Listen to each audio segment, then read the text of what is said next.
Hello दोस्तों, स्वागत है आपका हमारे YouTube चैनल अंकित राठी में। फ्रेंड्स, जैसा कि आपको पता ही है कि 7 जुलाई 2024 में आपका CTET का एग्ज़ाम होने वाला है और आपके CTET के एग्ज़ाम को नज़र में रखते हुए हमने YouTube पर आपके लिए फ्री क्लासेस चलाई हुई हैं, जिसकी ऑलरेडी हम 3 क्लासेस YouTube पर पोस्ट कर चुके हैं और आज आपकी क्लास नंबर 4 होने जा रही है, जिसका आज टॉपिक रहने वाला है भाषा के सिद्धांत। ठीक है, जैसा कि आपको स्क्रीन पे दिख भी रहा होगा, क्लास नंबर 4 हमने लिखा हुआ है और भाषा विकास की अवस्थाएं। इसी के क्रम में हम आगे पढ़ेंगे भाषा विकास के, ठीक है, सिद्धांत और कुछ मनोवैज्ञानिकों के बारे में, जिन्होंने भाषा विकास के बारे में अपने अलग अलग मत दिए हैं। ठीक है फ्रेंड्स, तो आज की क्लास शुरू करने से पहले आप सभी से एक रिक्वेस्ट है कि जो लोग चैनल पर नए हैं या फिर जिन्होंने अभी तक चैनल को सब्सक्राइब नहीं किया है, वो प्लीज़ चैनल को सब्सक्राइब कर लीजिए, बेल आइकन को दबा दीजिए, ताकि आगे आने वाली हमारी सभी वीडियोस के नोटिफिकेशंस आपको टाइम टू टाइम मिलते रहें। हमारा चैनल आपके लिए आगे आने वाली लगभग सभी टीचिंग गवर्नमेंट एग्ज़ाम के लिए बहुत ही महत्वपूर्ण होने वाला है। तो चलिए शुरू करते हैं आज की क्लास। और आज का आपका टॉपिक रहेगा भाषा विकास की अवस्थाएं, ठीक है, और भाषा विकास के सिद्धांत। थोड़ा सा इसको बड़ा कर लेंगे ताकि आपको इजीली दिखाई देता रहेगा। ठीक है, तो कौन कौन सी अवस्थाएं होती हैं भाषा विकास की? सबसे पहले हम याद रखेंगे LSRW। फ्रेंड्स, इसका क्रम अक्सर पूछ लिया जाता है एग्ज़ाम में कि जो भाषा विकास की अवस्था है उसका क्या क्रम होने वाला है। जैसा कि आपको स्क्रीन पे दिख ही रहा होगा, L फॉर लिसनिंग यानी कि सुनना, ठीक है। सेकंड नंबर पे आपका आ जाता है स्पीकिंग यानी कि बोलना। थर्ड नंबर पे आपका आ जाता है रीडिंग यानी कि पढ़ना। और फोर्थ नंबर पे राइटिंग यानी कि लिखना। तो LSRW हम शॉर्ट में इसको लिख देते हैं। इसका क्या मतलब है भाषा विकास की अवस्था है LSRW? इसका मतलब ये है कि फ्रेंड्स, जो बच्चा होता है प्रारंभ में क्या करता है? सुनता है। पहले सुनना सीखता है वो, ठीक है।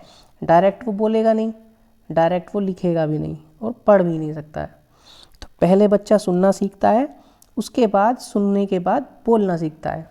ठीक है, आपने देखा भी होगा, बच्चा ध्यान से सुनेगा, कोई हम एक्टिविटी उसके सामने करेंगे, कुछ कहेंगे, ठीक है, उसके बाद बच्चा बोलना शुरू करता है आ ब ब करके कुछ भी XYZ, ठीक है। फिर बच्चा क्या करता है? पढ़ना सीखता है और उसके बाद लिखना। लेकिन थोड़ा सा आगे चलेंगे, लेकिन यदि आपसे एग्ज़ाम में पूछता है कि मॉन्टेसरी के अकॉर्डिंग, ठीक है, भाषा विकास की क्या अवस्था है, तो स्टार्टिंग वाले दो तो इन्होंने भी सेम रखे हैं, लिसनिंग और स्पीकिंग। थोड़ा सा स्क्रीन को ऊपर कर लेंगे ताकि आपको अच्छे से दिखाई दे सके, ठीक है। इन्होंने देखो क्या बताया, LSWR होता है, जबकि पीछे क्या था? LSRW था, अभी पढ़ा है ना हमने। और इन्होंने क्या बताया, मॉन्टेसरी ने LSWR। पहले लिसनिंग, ठीक है, लिसनिंग के बाद स्पीकिंग, फिर रीडिंग और बाद में पहले W से राइटिंग, ठीक है, और बाद में रीडिंग।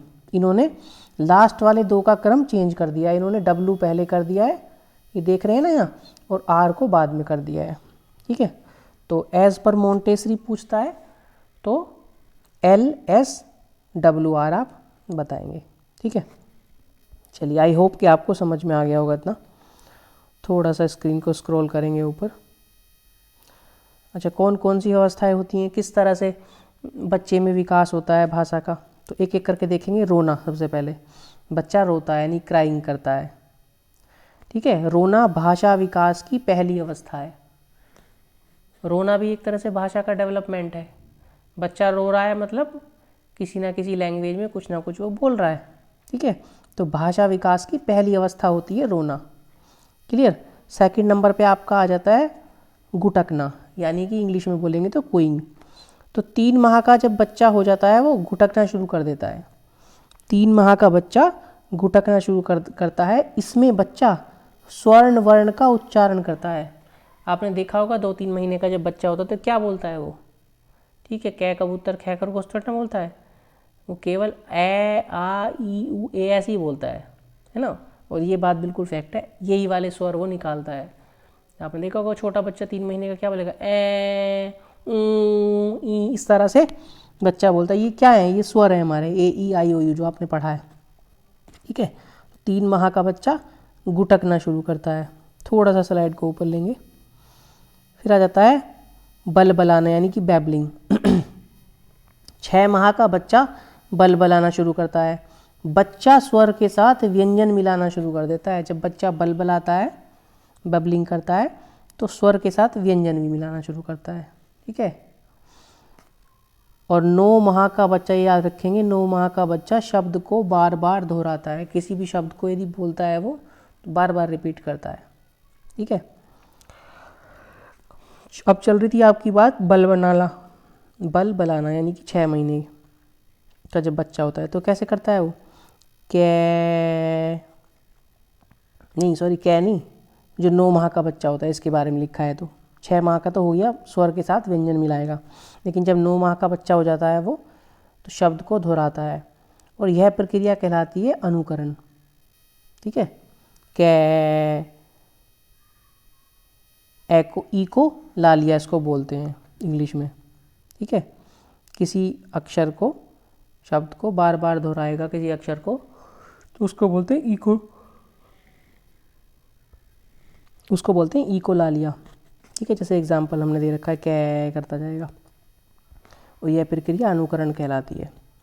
अच्छा, अब देखते हैं 4 नंबर पर लिखा है, एक संपूर्ण शब्द 12 से 18 माह का बच्चा बोलना स्टार्ट कर देता है। जब बच्चा 1 साल से लेकर 1.5 साल का हो जाएगा तो एक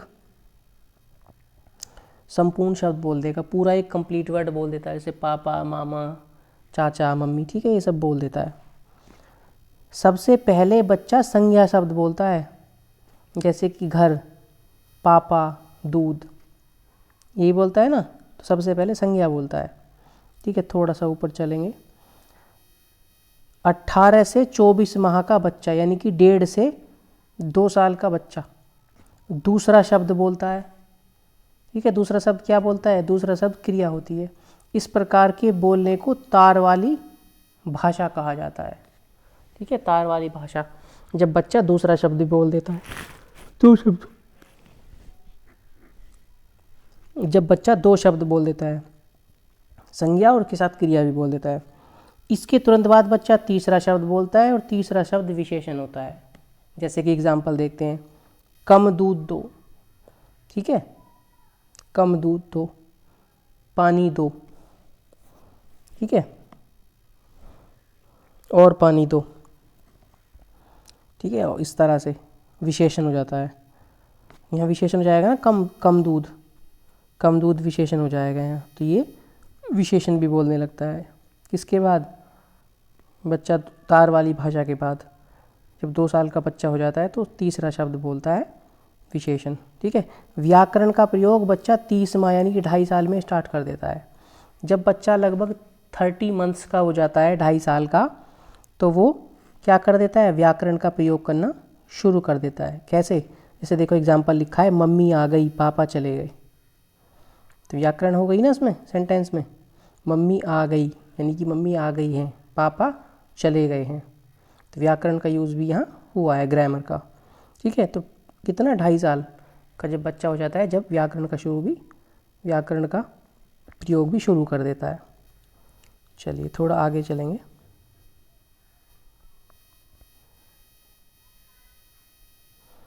हाँ, 4 से 5 साल के बच्चे की अवस्था में उच्चारण विकास पूर्ण हो जाता है।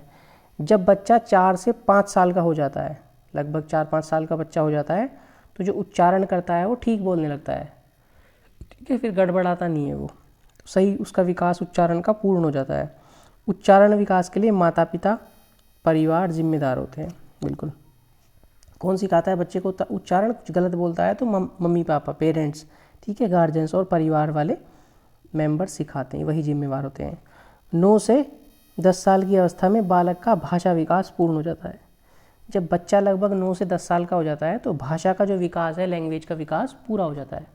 वो जो भी भाषा है वो उसको अच्छे से बोल लेता है। जैसे हिंदी होम लैंग्वेज है, नेटिव लैंग्वेज है, तो हिंदी को आसानी से बोल सकता है फिर। ठीक है, अब देखते हैं भाषा को प्रभावित जो करते हैं कौन कौन से कारक हैं, किससे प्रभावित होती है, किन किन कारकों का भाषा के ऊपर प्रभाव पड़ता है। सबसे पहले परिपक्वता, मैच्योरिटी, बिल्कुल मैच्योरिटी भाषा को प्रभावित करती है।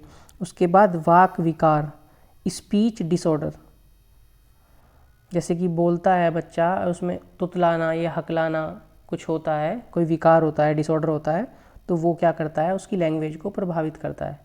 लैंग्वेज गड़बड़ा जाएगी, है ना, बोलना कुछ चाह रहा है, बोल कुछ देगा। परिवार का आकार, साइज ऑफ फैमिली, ठीक है, परिवार में कम लोग हैं तो कम उसको सीखने को मिलेगी लैंग्वेज। ज़्यादा लोग हैं, कुछ लोग अलग अलग बातें बताएंगे। जैसे दादा हैं तो दादा के बारे में पता चला, ठीक है, दादी के बारे में पता चला। दादा दादी है ही नहीं फैमिली में, उनके बारे में कम पता चलेगा। क्यों? क्योंकि वो वर्ड यूज़ कम होंगे कि नहीं होंगे। इसका मतलब ये है कि परिवार का आकार होगा ज़्यादा तो वो भी भाषा को प्रभावित करेगा, कम होगा वो भी भाषा को प्रभावित करेगा। कहने का मतलब है परिवार का आकार, साइज ऑफ फैमिली इफ़ेक्ट करता है भाषा को, ठीक है। उसके बाद मातृभाषा, टंग, मदर टंग जो होती है वो भी भाषा को प्रभावित करती है, ठीक है। पोषण, न्यूट्रिशन भी प्रभावित करता है, जो हमें खाने के लिए मिलता है भोजन, ये कोई भी फल वगैरह, उससे जो हमें न्यूट्रिशन मिलता है वो भी भाषा को प्रभावित करता है। मीडिया, ठीक है, मीडिया से मतलब है जो माध्यम होता है, जैसे माता पिता हो गए, उनके द्वारा कोई चीज़ सीखी जा रही है, ये एटमॉस्फेयर हो गया, ठीक है। मीडिया भी भाषा को प्रभावित करता है।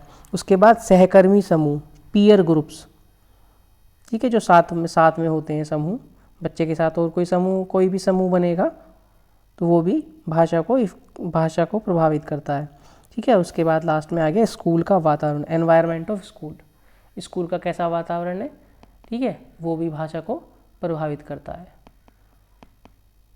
ठीक है। अच्छा वातावरण है, ज़्यादा चांस मिलता है बच्चे को बोलने के लिए, अपनी बात को प्रकट करने के लिए, तो वो भी इस चीज़ को इफ़ेक्ट करता है भाषा को, ठीक है।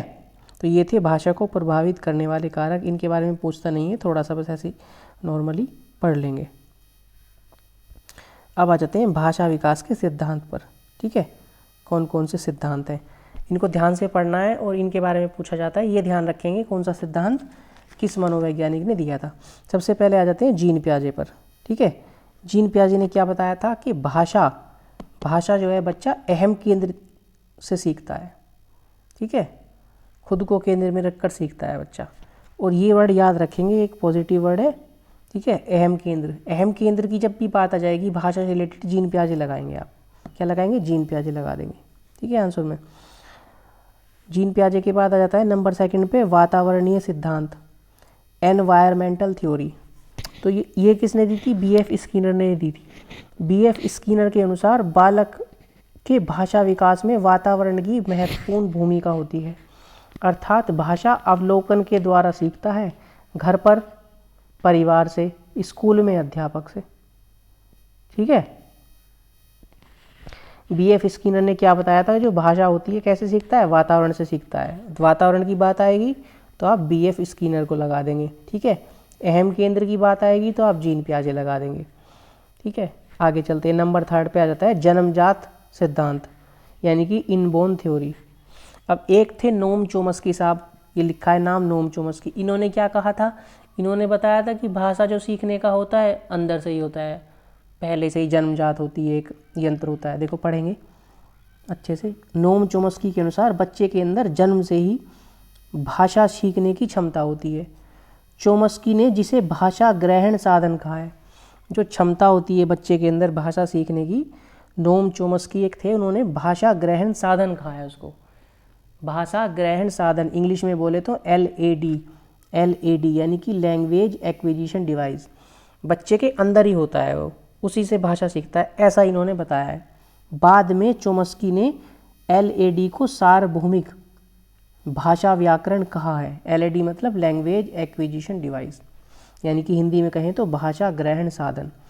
तो नोम चॉम्स्की ने बताया कि भाषा ग्रहण साधन यानी कि LAD होता है बच्चे के अंदर जन्मजात ही।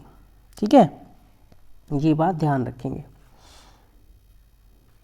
हमने आपके लिए बीच बीच में कुछ क्वेश्चंस भी रखे हैं जो एग्जाम में पूछे गए हैं। ठीक है, उससे क्या होगा, यदि टॉपिक आपका दिया होगा और टॉपिक से रिलेटेड आपको क्वेश्चन मिल जाएगा तो तुरंत से आप उसको टिक कर देंगे आंसर।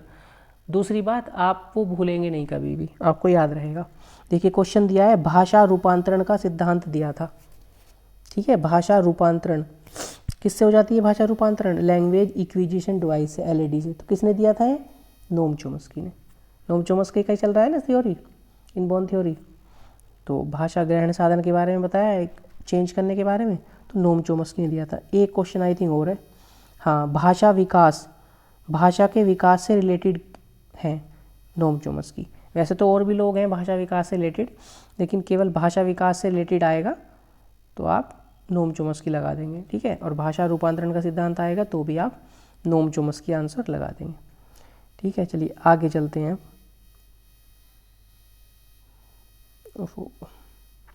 नंबर 4 पे आ जाता है सामाजिक सांस्कृतिक का सिद्धांत। फ्रेंड्स याद रखेंगे, जैसे ही सामाजिक सांस्कृतिक का सिद्धांत आएगा, सामाजिक सांस्कृतिक, ठीक है, कल्चरल, तो आप वाइगोत्स्की का नाम याद रखेंगे।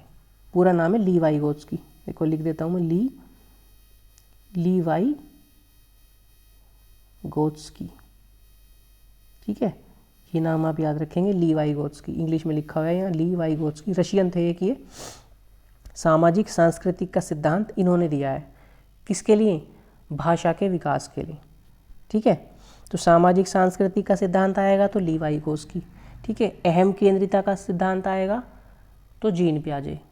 ठीक है, और वातावरणीय सिद्धांत आएगा, वातावरण से सीखता है बच्चा, तो क्या बताया था? BF Skinner. ठीक है, और LAD की बात करेगा, LAD लैंग्वेज एक्विजिशन डिवाइस की बात करेगा, ये भाषा के रूपांतरण की बात करेगा, ये भाषा के विकास की बात करेगा। तो हम क्या लगाएंगे? फिर हम लगाएंगे क्या? अभी बताया था, बताइए क्या लगाएंगे? फिर हम लगाएंगे आपका नोम चॉम्स्की। ठीक है, इससे पहले ही हमने पढ़ा था नोम चॉम्स्की के बारे में। चलिए इसको देख लेते हैं, सामाजिक सांस्कृतिक का सिद्धांत। ये दिया था, एक रशियन मनोवैज्ञानिक थे ली वाइगोत्स्की। ठीक है, इन्होंने क्या कहा था? बच्चा भाषा अंत्यक्रिया से सीखता है। ठीक है, अंत्यक्रिया एक पॉजिटिव वर्ड है, आगे पॉजिटिव वर्ड की क्लास होगी तो आपको अच्छे से पॉजिटिव वर्ड करा देंगे। अंत्यक्रिया से सीखता है, इंटरेक्ट करके। बच्चे अपने से बेहतर बच्चों की संगति में अच्छा सीखते हैं। बिल्कुल सही बात है। एक बच्चे के साथ में कोई दूसरा बच्चा खेल रहा है और दूसरा बच्चा ज़्यादा जानता है, ज़्यादा उसको नॉलेज है। ठीक है, बेहतर संगति मिल रही है तो बच्चा, जो कम सीखने वाला बच्चा है, वो ज़्यादा सीख जाएगा, उसकी सारी बातें सीखेगा, ज़्यादा सीखेगा। ठीक है, ली वाइगोत्स्की के अनुसार बच्चों को स्वयं सीखने देना चाहिए, बच्चों को स्वयं सीखने देना चाहिए।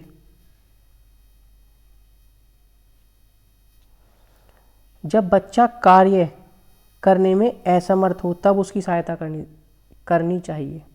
ठीक है, ये नहीं है कि बच्चा कोई काम कर रहा है आप बीच में जाके उसको डिस्टर्ब करो, बच्चे को करने दीजिए। जब बच्चा कहीं उलझ जाएगा, बच्चा कहीं अटक जाएगा, तब उसकी हेल्प करनी है।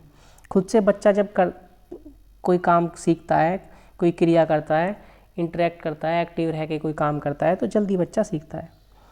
ठीक है, तो ली वाइगोत्स्की ने जो बताया है, हाँ ये वर्ड याद रखेंगे। जैसे हम एक एक वर्ड पकड़ के चल रहे हैं तो अंत्यक्रिया वाली जहाँ भी बात आ जाएगी, यानी कि इंटरेक्ट वाली जहाँ भी बात आ जाएगी, वहाँ किसका नाम लगा देंगे बिना सोचे समझे आप? ली वाइगोत्स्की। ठीक है, क्वेश्चन पूछता है अंत्यक्रिया, बच्चा अंत्यक्रिया सीखता है, मतलब ली वाइगोत्स्की आप लगा देंगे। और ली वाइगोत्स्की ने कुछ महत्वपूर्ण संप्रत्यय दिए हैं, एक एक करके देखेंगे। ठीक है, 5 संप्रत्यय हैं, 3 संप्रत्यय कौन कौन से हैं? सबसे पहला आत्मसातकरण। ठीक है, इंग्लिश में शायद लिखना भूल गया हूँ, आत्मसातकरण, एसिमिलेशन लिख लेंगे आप ब्रैकेट में। बच्चों के द्वारा स्वयं अपने प्रयास से सीखा गया ज्ञान आत्मसातकरण कहलाता है। जब बच्चा खुद से प्रयास करके सीखता है तो उसे बोलते हैं आत्मसातकरण, एसिमिलेशन। ठीक है, ये महत्वपूर्ण संप्रत्यय है जो ली वाइगोत्स्की साहब ने दिया था। फ्रेंड्स, सेकंड आ जाएगा आपका सहारा देना, स्कैफ फोल्डिंग। सहारा देना, जैसे कि नाम से ही पता चल रहा है। अभी लाइन पढ़ देता हूँ, इसके बारे में क्या लिखा है आपको क्लियर हो जाएगा। बच्चों के विकास में बड़ों के द्वारा दिया गया सहयोग अस्थायी सुधार कहलाता है। यह संकेत प्रशंसा सहायता के रूप में हो सकता है। बच्चा जब कोई कार्य करता है, ठीक है, तो उसको जो बड़ों के द्वारा हेल्प की जाती है, हेल्प किसी भी प्रकार की हो सकती है। कोई काम कर रहा है, अटक गया, एक संकेत दे दिया बच्चे को, इशारा कर दिया कि इस तरह से हो जाएगा, ठीक है, संकेत भी हो सकता है वो, ठीक है। प्रशंसा भी हो सकती है, तारीफ़ कर दी बच्चे की, हाँ बहुत बढ़िया किया है, तो और कोशिश करेगा और अच्छे से बच्चा उसको कोशिश करने की का प्रयत्न करेगा, ठीक है। और सहायता करती किसी और तरह से, तो किसी भी तरह से हो सकता है। सहारा देना स्कैफोल्डिंग कहलाता है। ये संप्रत्यय लीवाइगोत्स्की के 3, तो 2 हो गए। तीसरा आ जाता है आपका समीपस्थ विकास का क्षेत्र, ठीक है, समीपस्थ विकास का क्षेत्र, या शॉर्ट में लिख देते हैं ZPD। ZPD का मतलब है जोन ऑफ प्रोक्सिमल डेवलपमेंट, ठीक है। इसमें क्या होता है, बड़ों के सहयोग से विकसित होने वाला क्षेत्र। जो बड़ों के सहयोग से जो क्षेत्र विकसित होता है वो समीपस्थ विकास का क्षेत्र कहलाता है, ठीक है। क्या कहलाता है, समीपस्थ विकास का क्षेत्र कहलाता है। चलिए अब क्वेश्चन भी ऐड कर दिया एक साथ के साथ ही, एक क्वेश्चन भी ऐड कर दिया है। किसने सामाजिक रचनावाद दर्शन पर अत्यधिक बल दिया? उत्तर हो जाएगा लीवाइगोत्स्की। अब आप सोचोगे कि सामाजिक सांस्कृतिक तो पढ़ा है, ठीक है, लेकिन रचनावाद तो नहीं पढ़ा। तो अभी मैं आपको दिखाता हूँ, थोड़ा सा पीछे करेंगे हम स्लाइड, ठीक है। ये पढ़ा है हमने सामाजिक सांस्कृतिक का सिद्धांत। फ्रेंड्स, जो सांस्कृतिक एक्टिविटी कोई होती है तो क्रिएटिव होती है कि नहीं होती, बताइए वो क्रिएटिव होती है ना। कोई भी सांस्कृतिक हम कार्यक्रम करते हैं तो उसमें कुछ ना कुछ क्रिएटिविटी होती है, कोई डांस, कोई म्यूज़िक, कोई कुछ भी। तो जहाँ भी सांस्कृतिक की बात आएगी वो क्रिएटिविटी से रिलेट कर लेंगे आप वर्ड को, ठीक है। तो क्रिएटिविटी की बात आएगी तो उसको सांस्कृतिक मान के चलेंगे आप। तो क्या हो जाएगा फिर उसका आंसर, ज़्यादा आगे निकल गए हम, हाँ यहाँ थे, सामाजिक सांस्कृतिक रचनावाद दर्शन पर बल दिया है लीवाइगोत्स्की ने। ये क्वेश्चन आएगा तो लीवाइगोत्स्की आप इसका टिक कर देंगे, ठीक है। अब चलते हैं विचार एवं भाषा में जो संबंध है। अलग अलग लोगों ने अलग अलग बताया, लीवाइगोत्स्की ने अलग बताया, जीन पियाजे ने थोड़ा डिफरेंस बताया। वो क्या डिफरेंस है? जीन पियाजे के अनुसार बच्चों की भाषा और बच्चों के विचार जन्म से तो एक ही होते हैं। भाषा सिर्फ विचारों का अनुसरण ही नहीं करती बल्कि उसे आगे भी बढ़ाती है। जीन पियाजे ने क्या बताया है कि बच्चों की जो भाषा और बच्चों के विचार है जन्म से एक ही होते हैं, ठीक है, भाषा भी और विचार भी। भाषा सिर्फ विचारों का अनुसरण ही नहीं करती बल्कि उसे आगे भी बढ़ाती है। किसे? भाषा विचारों को आगे बढ़ाती है, ऐसा जीन पियाजे ने बताया, ठीक है। लीवाइगोत्स्की ने क्या बताया? बच्चों की भाषा और विचार 2 वर्ष तक अलग अलग होते हैं, ठीक है, 2 वर्ष तक अलग अलग होते हैं। लेकिन बड़ी अजीब बात है, बच्चा जैसे छोटा बच्चा होता है और कुछ सोच रहा है बच्चा मन में, ठीक है, जो सोच रहा है लैंग्वेज भी तो वही बोलेगा ना। मान ले किसी पानी पीने के लिए सोच रहा है वो, या किसी खिलौने से खेलने के लिए सोच रहा है, वही उससे रिलेटेड कुछ बात बोलेगा। तो मेरे ख्याल से जीन पियाजे की बात मुझे सही लगती है कि जन्म के टाइम पे भाषा और विचार एक ही होते हैं। जो विचार कर रहा होगा वही बोल देगा, भले ही उसकी लैंग्वेज उसको नहीं आती है, कुछ भी ऊँ आ करके बोलेगा बच्चा। लेकिन इन्होंने बताया लीवाइगोत्स्की ने कि 2 वर्ष तक अलग अलग होते हैं, 2 वर्ष के बाद बच्चे की भाषा और विचार एक होने लगते हैं। चलिए ठीक है, कुछ ना कुछ इनको ज़्यादा नॉलेज होगी, ऐसा इन्होंने बताया है, ठीक है। अब एक क्वेश्चन ऐड किया है, वाइगोत्स्की तथा पियाजे के थॉट, पूरा क्वेश्चन नहीं है, कहाँ चला गया, में एक प्रमुख विभिन्नता थी। जो जीन पियाजे और लीवाइगोत्स्की जिनके बारे में अभी जिक्र किया है, क्या विभिन्नता थी इनके विचारों में? तो क्या विभिन्नता थी? भाषा व चिंतन के बारे में उनके दृष्टिकोण। अभी बताया ना, भाषा व चिंतन के बारे में उनके दृष्टिकोण क्या थे। जीन पियाजे ने तो कहा था जन्म के समय से ही भाषा और विचार, चिंतन मतलब विचार, ठीक है। आप सोच रहे होंगे कि चिंतन वर्ड लिखा है, भाषा और चिंतन विचार एक ही होते हैं। लेकिन लीवाइगोत्स्की ने क्या कहा था? जन्म के 2 वर्ष तक भाषा और चिंतन अलग होते हैं, बाद में एक हो जाते हैं। तो इन दोनों में क्या विभिन्नता थी? भाषा और चिंतन के बारे में इनके दृष्टिकोण भिन्न भिन्न थे। किस किस के? जीन पियाजे और लीव वाइगोत्स्की के। ठीक है, मेरी बात ध्यान से सुन रहे होंगे तो आपके इस क्लास में ये याद हो जाएगी। एक बार आप पढ़ लेंगे इसको। ठीक है, क्लास की PDF आपको मिली जाती है डेली, आपको अच्छे से लर्न हो जाएगा। ठीक है, चलिए आगे चलते हैं। अब आ जाता है फ्रेंड्स आपका जीन पियाजे का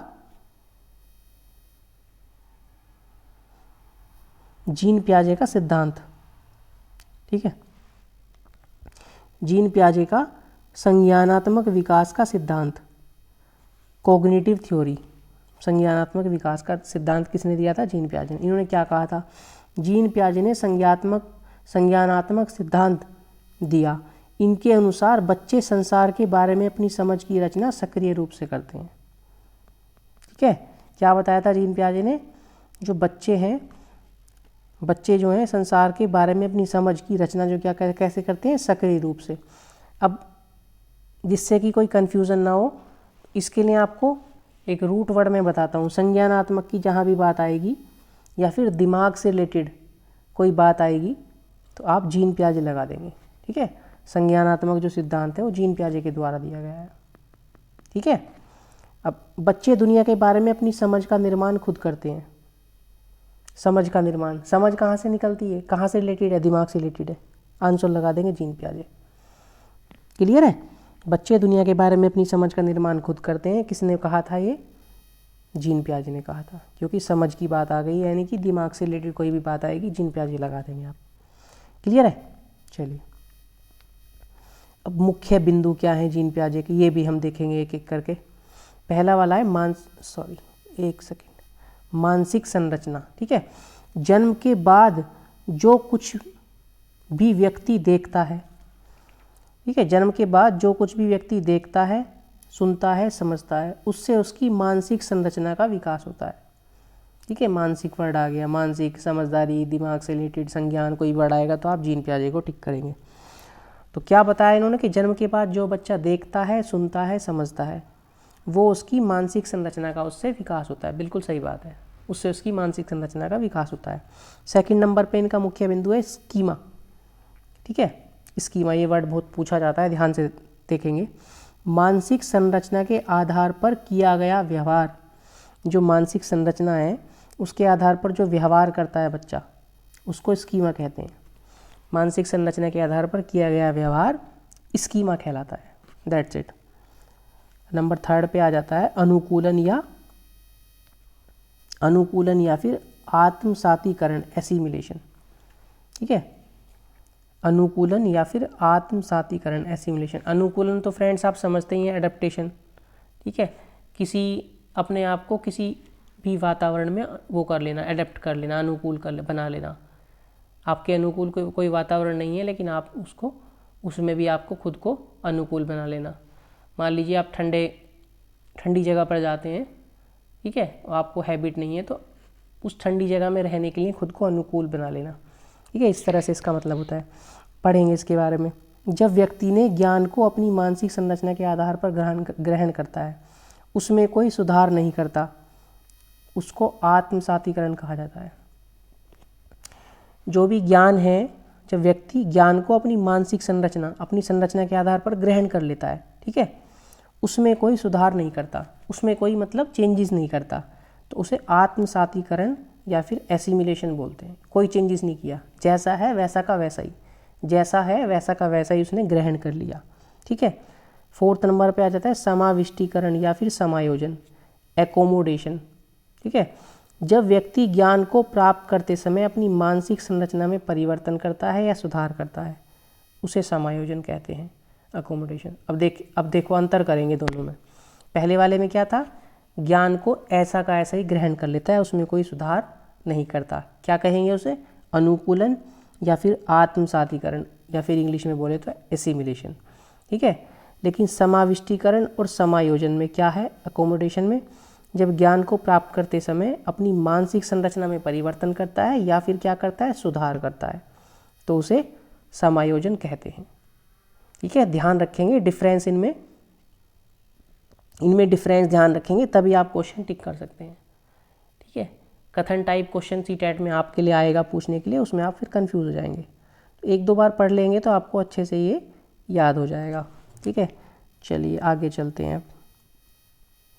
अब नंबर 5 पे आ जाता है लास्ट, जो इन्होंने हमने 4 अभी तक किए हैं, जो इन्होंने मुख्य बिंदु बताए हैं जीन पियाजे ने। तो 5वां लास्ट है साम्य धारण। ठीक है, साम्य धारण हिंदी में और इंग्लिश में इक्विलिब्रेशन। ठीक है, इसमें क्या होता है, जब बच्चे का मानसिक संतुलन अस्थिर हो जाता है, ठीक है, जिसे दूर करने के लिए व्यक्ति या तो अनुकूलन काम करता है या समायोजन का काम करता है।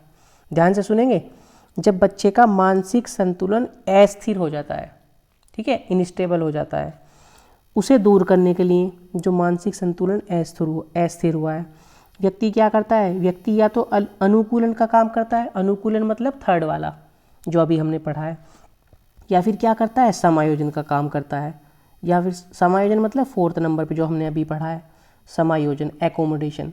ये तो एकोमोडेशन करेगा या अनुकूलन करेगा, एसिमिलेशन करेगा। तो काम करने से पहले निर्णय लेने की प्रक्रिया को साम्य धारण कहते हैं। ध्यान से सुनेंगे, या तो व्यक्ति क्या करेगा, अनुकूलन करेगा या फिर समायोजन करेगा। ठीक है, मानसिक जो संतुलन है, उसे मानसिक संतुलन जो अस्थिर हो गया है उसको दूर करने के लिए तो अनुकूलन करेगा या समायोजन करेगा। लेकिन अनुकूलन और समायोजन करने से पहले जो निर्णय लेने की प्रक्रिया है, इनसे पहले जो निर्णय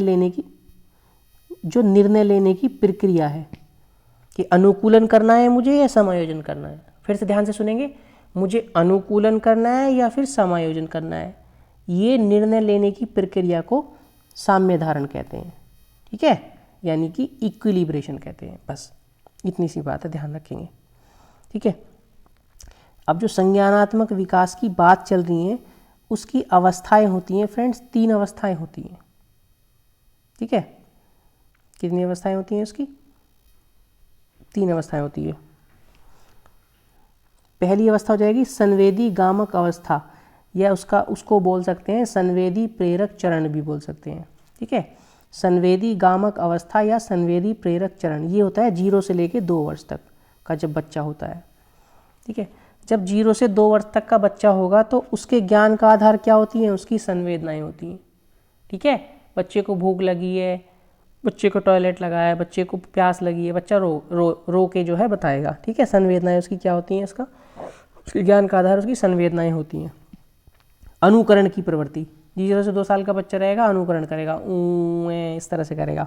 ठीक है, शारीरिक गति के द्वारा ज्ञान होता है, बच्चा क्या करता है, हाथ पैर हिलाएगा। ठीक है, ऐसे ही करता है ना।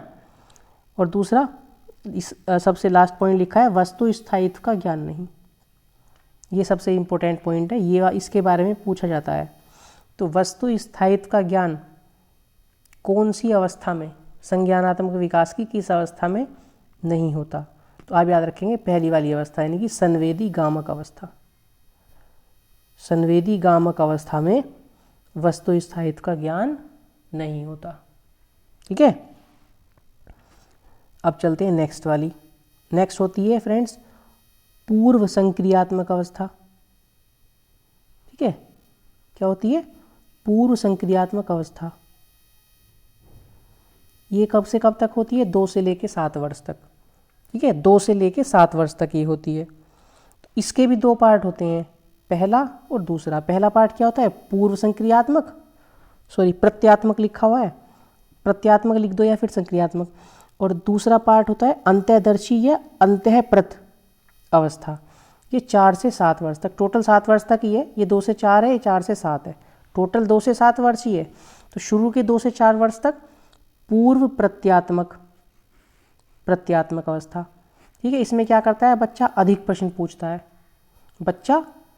प्रश्न पूछता है, और जीवनवाद की भावना, एनिमिज्म की भावना होती है। बच्चे के पास कोई खिलौना है, हाथी घोड़ा कुछ भी है, तो बच्चा उसमें जीवन सोचता है, वो सोचता है कि सच है ये इसके अंदर भी जीवन है। यदि वो गिर जाएगा, वो उसको कोई गिरा देगा, ये कोई उसको मार देगा तो उसको चोट लग जाएगी। जीवनवाद की भावना बच्चा उसमें समझता है। जो सेकंड वाली है अंतःदर्शन या अंतःप्रत अवस्था, वो 4 से लेकर 7 वर्ष है, उसमें क्या क्या होते हैं, थोड़ा सा ऊपर कर लेंगे स्लाइड। विकेंद्रीकरण, ठीक है, पलटन, ये चीज़ें उसमें होती हैं। अब एक एक करके पलटन क्या होता है, विकेंद्रीकरण होता है, उसको भी समझ लेते हैं ताकि आपको याद रहे। पहले लेते हैं विकेंद्रीकरण का एग्जाम्पल ले लेते हैं। किसी वस्तु या घटना के सिर्फ एक पक्ष तक सीमित रहना। मान लीजिए हमें कोई घटना है, कोई भी घटना हुई है, हमें उसकी एक ही साइड के बारे में पता है, दोनों साइड के बारे में उसे नहीं पता, तो उसे बोलते हैं विकेंद्रीकरण, ठीक है।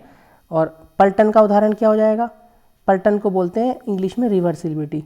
मान लीजिए कोई घड़ी है, बच्चे ने घड़ी को खोल दिया, ख़राब कर दिया, बच्चे को ख़राब तो कर दिया, बच्चे ने खोल दी पूरी, लेकिन बच्चे को ये नहीं पता वापस से उसको कैसे ठीक करना है, उसके पुर्जे कैसे लगाने हैं। एक घड़ी ख़राब करके ठीक नहीं कर पाना, ये पलटन का उदाहरण। एक उदाहरण और देख लेते हैं पलटन का, जैसे छोटे बड़े गिलास का ज्ञान नहीं होना। 2 गिलास में पानी है, ठीक है, बच्चे को पता ही नहीं चलेगा कौन सा गिलास छोटा है, कौन सा गिलास बड़ा है, या किस में ज़्यादा पानी है या फिर किस में कम पानी है, ठीक है। और ये जो अवस्था है सेकंड वाली, ये जो सेकंड वाली अवस्था है पूर्व संक्रियात्मक अवस्था, ठीक है, जो अवस्था है पूर्व संक्रियात्मक अवस्था, इसको क्या कहा है जीन पियाजे ने, देखो इसको जीन पियाजे ने इसको कहा है पूर्व संक्रियात्मक अवस्था को जीन पियाजे के अनुसार प्रयास एवं भूल की अवस्था कहते हैं। बिल्कुल सही बात है, बच्चा प्रयास भी करता है, भूल भी जाता है, ठीक है। तो किस अवस्था को जीन पियाजे ने प्रयास एवं भूल की अवस्था कहा है, पूर्व संक्रियात्मक अवस्था सेकंड वाली, ठीक है। अब पढ़ेंगे थर्ड, सॉरी मैंने आपको बोल दिया था गलती से कि 3 अवस्थाएं होती हैं, 3 नहीं होती 4 होती हैं फ्रेंड्स, ठीक है, 4 होती हैं। मैंने शुरू में स्टार्टिंग में शायद 3 निकल गया था मेरे मुंह से। मूर्त संक्रियात्मक अवस्था अब आ जाती है। पहली कौन सी थी, अमूर्त, सॉरी पूर्व संक्रियात्मक थी पहली, पूर्व संक्रियात्मक थी, इससे पहली वाली ये हो जाएगी मूर्त संक्रियात्मक अवस्था। ये हो जाती है फ्रेंड्स 7 से 11 वर्ष तक का जब बच्चा होता है। इसमें क्या करता है बच्चा, मूर्त तार्किक चिंतन आरंभ कर देता है। मूर्त का मतलब होता है जो चीज़ हमें सामने दिखती है, ठीक है, जो दिखाई देता है, उसके बारे में तार्किक चिंतन आरंभ कर देता है। संरक्षण या संधारण का अभाव, ये ही फ्रेंड्स काट देंगे, ये ही गलती से छप गया है, ठीक है, या फिर कक्षा समावेशन, संरक्षण या संधारण का अभाव होता है इसमें, ठीक है। और मूर्त तार्किक चिंतन आरंभ कर देता है, ये 2 बात इसके बारे में ध्यान रखेंगे। मूर्त तार्किक चिंतन आरंभ कर देता है, संरक्षण या संधारण का अभाव होता है। अब नंबर 4 पे आपकी आ जाती है लास्ट वाली, औपचारिक संक्रियात्मक अवस्था। 11 से लेके 15 वर्ष तक होती है, 11 से लेके 15 वर्ष तक। वास्तविक के साथ साथ संभावना में भी उत्तर देने लगता है। बच्चे को इतना ज्ञान हो जाता है कि वास्तविक के साथ साथ कि क्या पॉसिबिलिटी है, क्या हो सकता है, संभावना में भी आंसर देने लगता है, ठीक है। बस लास्ट ही चल रहा है आपका। अब आ जाता है आपका, अब आ जाता है फ्रेंड्स लॉरेंस कोहलबर्ग। ये एक अमेरिकन मनोवैज्ञानिक थे। इन्होंने क्या दिया था, नैतिक विकास का सिद्धांत, अब याद रखेंगे आप, ठीक है। सामाजिक सांस्कृतिक की बात करेगा तो लीव वाइगोत्स्की, और संज्ञानात्मक की बात करेगा तो जीन पियाजे, वातावरण की बात करेगा तो BF स्किनर, ठीक है। सांस्कृतिक या रचनात्मक की बात करेगा तो क्या लगाएंगे आप, लीव वाइगोत्स्की, ठीक है। और भाषा की बात करेगा, भाषा LAD की बात करेगा तो आप नोम चोम्स्की को लगाएंगे, ठीक है। अच्छा, अब आ जाता है आपका कोहलबर्ग, लॉरेंस कोहलबर्ग। ये अमेरिका के एक मनोवैज्ञानिक थे। इन्होंने नैतिक विकास का सिद्धांत दिया था। चलिए देखते हैं। नैतिक विकास यानी कि मोरल डेवलपमेंट, सही एवं गलत के बीच अंतर करना, अपराध बोध की अनुभूति करना, स्वयं को दूसरे व्यक्ति के स्थान पर रखकर देखना, तथा जब दूसरे कठिनाई में हो तो उनकी मदद करना, ये सभी नैतिक विकास के घटक हैं। बिल्कुल सही बात है। नैतिकता बच्चे में कब आती है, जब बच्चे को ये पता चल जाता है कि सही और गलत क्या है, जब बच्चे को ये पता चल जाता है कि अच्छा कार्य और बुरा कार्य क्या है, ठीक है। जब बच्चा अपने को खुद को किसी दूसरे के स्थान पर रख के सोच सकता है, ठीक है, दूसरे की कठिनाइयों को महसूस कर सकता है, दूसरे की मदद कर सकता है, ठीक है। तो जब ये सारे घटक जब बच्चे के अंदर आ जाते हैं तो उसका नैतिक विकास होने लगता है, हो जाता है। ठीक है। कोहलबर्ग ने 10 से 16 वर्ष के लड़कों के सामने कहानी के माध्यम से नैतिक दुविधा प्रस्तुत की, और नैतिक दुविधा प्रस्तुत करने के बाद उसने ये सिद्धांत निकाले। इनके अनुसार बच्चों का नैतिक विकास 3 स्तरों एवं 6 अवस्थाओं में होता है। याद रखेंगे, ये क्वेश्चन भी पूछा गया है। बच्चों का जो नैतिक विकास है 3 स्तरों में होगा, अभी आगे पढ़ेंगे हम। और लास्ट ही टॉपिक है, 3 स्तर होंगे और 6 अवस्थाएं होंगी। 6 अवस्थाएं कैसे होंगी? प्रत्येक स्तर में 2 अवस्थाएं होंगी। ठीक है, एक स्तर में 2 अवस्थाएं, दूसरे स्तर में 2 अवस्थाएं, तीसरे स्तर में 2 अवस्थाएं। किसमें? लॉरेंस कोहलबर्ग के नैतिक विकास के सिद्धांत में। ठीक है फ्रेंड, चलिए अगले पेज में देखते हैं। फिलहाल आपके लिए क्वेश्चन ऐड किया है, क्वेश्चन ध्यान से पढ़ेंगे, आंसर देंगे। नैतिक निर्णय यानी कि मोरल जजमेंट की अवधारणा दी है, उत्तर है जीन पियाजे ने। ठीक है, ये क्वेश्चन किस लिए मैंने ऐड किया है यहाँ? जैसे नैतिक विकास का सिद्धांत की बात चल रही है, और किसने दिया नैतिक विकास का सिद्धांत? लॉरेंस कोहलबर्ग ने। लॉरेंस कोहलबर्ग ऑप्शन में मिलेगा, यदि क्वेश्चन आएगा तो आप तुरंत से क्या करेंगे? लॉरेंस कोहलबर्ग को लगा देंगे और आपका आंसर गलत हो जाएगा। ठीक है, क्योंकि नैतिक विकास के सिद्धांत की बात नहीं चल रही है, यहाँ नैतिक निर्णय की बात चल रही है। नैतिक निर्णय, जो मोरल जजमेंट की अवधारणा दी थी, वो किसने दी थी? वो दी थी जीन पियाजे ने। तो नैतिक निर्णय की जब बात आएगी तो जीन पियाजे लगाएंगे आप। ठीक है, और नैतिकता से रिलेटेड जीन पियाजे की एक बुक भी है जिसका नाम है the moral judgement of a child. The moral judgement of a child किसने बुक लिखी थी? जीन पियाजे ने। बुक के बारे में भी पूछ लेता है क्वेश्चन, तो आप याद रखेंगे। The moral judgement of a child book लिखी थी जीन पियाजे ने। और नैतिक निर्णय की जब बात आएगी तो लगाएंगे आप जीन पियाजे। ठीक है, नैतिक विकास के सिद्धांत की बात आएगी तो आप लगाएंगे किसको? लॉरेंस कोहलबर्ग को। ठीक है, चलिए आगे चलते हैं। अब इनके स्तर पढ़ लेते हैं। 3 स्तर हैं, 6 अवस्थाएं हैं। हर एक स्तर में 2-2 आपको अवस्थाएं मिलेंगी। तो सबसे पहले वाले का नाम है पूर्व परंपरागत स्तर, उसके बाद है परंपरागत स्तर, और लास्ट में आएगा उत्तर परंपरागत स्तर। पूर्व परंपरागत, उत्तर परंपरागत, और बीच में परंपरागत स्तर। अच्छा, जो पूर्व परंपरागत स्तर होता है वो होता है 0 से लेकर 9 वर्ष तक। ठीक है, इस अवस्था में 0 से 9 वर्ष तक का जो बच्चा होता है, इस अवस्था में बच्चे को नैतिक नियमों का कोई ज्ञान नहीं होता। 9 साल तक के बच्चे में नैतिक नियमों का कोई बच्चे को ज्ञान नहीं होता, ऐसा इन्होंने बताया गया है। नैतिकता बाह्य कारकों द्वारा कंट्रोल होती है। इसका क्या मतलब है? नैतिकता बाह्य कारकों द्वारा कंट्रोल होती है। माता पिता कुछ बताते हैं बच्चे को, जैसे एक बच्चा है, उसके पास 2 टॉफ़ी हैं, बाहर से कोई आता है वो टॉफ़ी मांगता है तो बच्चा उसे नहीं देता है, तो नैतिकता कौन कंट्रोल कर रहा है? माता पिता। माता पिता बोलते हैं कि बेटा गंदी बात है, टॉफ़ी देनी चाहिए, जब भैया ने टॉफ़ी मांगी है तो भैया को 1 टॉफ़ी दो, बच्चा दे देगा। तो कंट्रोल किसके द्वारा होती है? बाह्य कारकों के द्वारा, माता पिता या कोई भी। ठीक है, इस बात का ये मतलब है। इसमें 2 अवस्थाएं होती हैं फ्रेंड्स, 2-2 अवस्थाएं होती हैं तीनों, उसमें तीनों स्तर में 2-2 अवस्थाएं होती हैं। पहला स्तर है पूर्व परंपरागत स्तर, 0 से लेकर 9 वर्ष तक। तो पहली अवस्था इसकी क्या है? दंड आज्ञा पालन अभिमुखता। बच्चा क्या करता है? दंड से बचने के लिए ही नैतिकता दिखाता है। बच्चे को डर है कभी माता पिता जो है, फादर और मदर जो है, कोई पनिशमेंट ना दे दें, उनसे बचने के लिए नैतिकता दिखाता है, मतलब कोई काम कर देता है वो। लिखा है देखो, दंड से बचने एवं आज्ञा पालन करना ही, दंड से बचना एवं आज्ञा पालन करना ही नैतिकता है बच्चे के लिए। ठीक है, और दूसरा जो उसकी अवस्था है उसे बोलते हैं साधनात्मक सापेक्ष अभिमुखता। थोड़ा सा स्लाइड को ऊपर करेंगे, इसको बोलते हैं साधनात्मक सापेक्ष अभिमुखता।